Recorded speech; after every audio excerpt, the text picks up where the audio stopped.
Crunch Time with Ryan Kordziel. It's Crunch Time. Unbelievable. This is Kordziel Krunch with Ryan Kordziel. Hello and welcome to another episode of Kordziel Krunch. In the 1970s, the Pittsburgh Steelers and Oakland Raiders were the top two teams in the AFC, with legendary players like Ken Stabler, Fred Biletnikoff, and Gene Upshaw. Raider Nation was looking for their second championship, and first in the Super Bowl era. The Steelers, meanwhile, had players such as Franco Harris, Terry Bradshaw, Jack Ham, and Mean Joe Green. These teams were evenly matched, which usually made for great competition.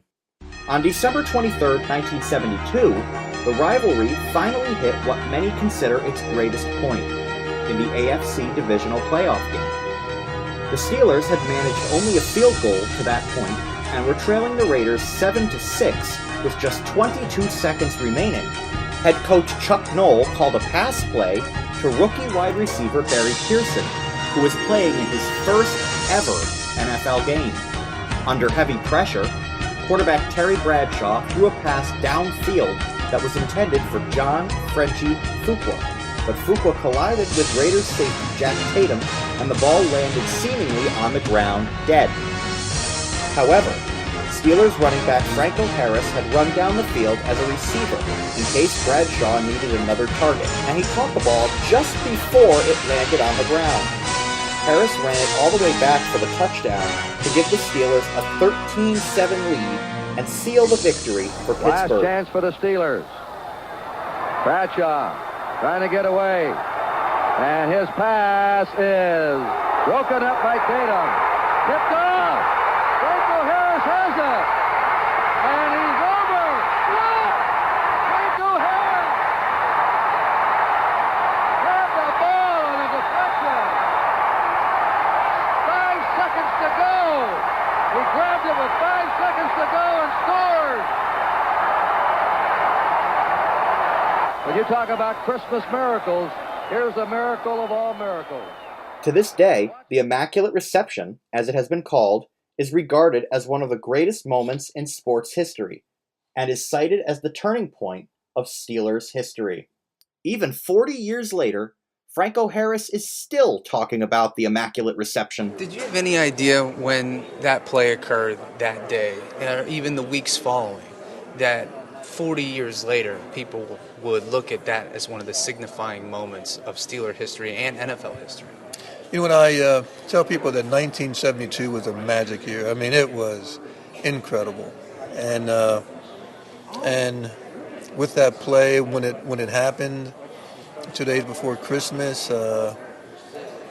we really didn't have time to think about it because we had to play the Miami Dolphins the following week.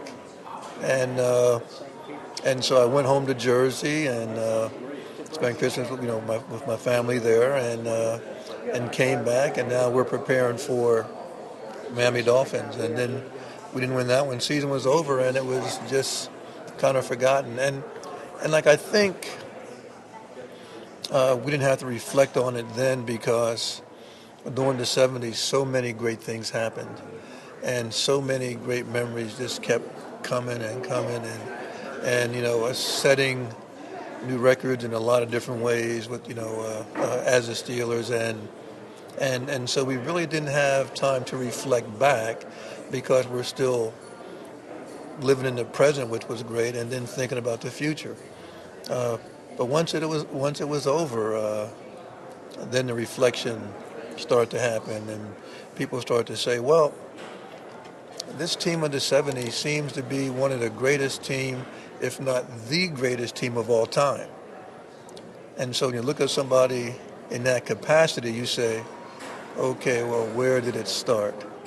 And people look back at 1972 and really pick that year. That'll wrap up this episode of Kordziel Krunch. Join me next week when I take a look at some more iconic moments in sports history. For Kordziel Krunch, I'm Ryan Kordziel. Thanks for listening. Kordziel Krunch with Ryan Kordziel. Ryan Kordziel. Crunch time.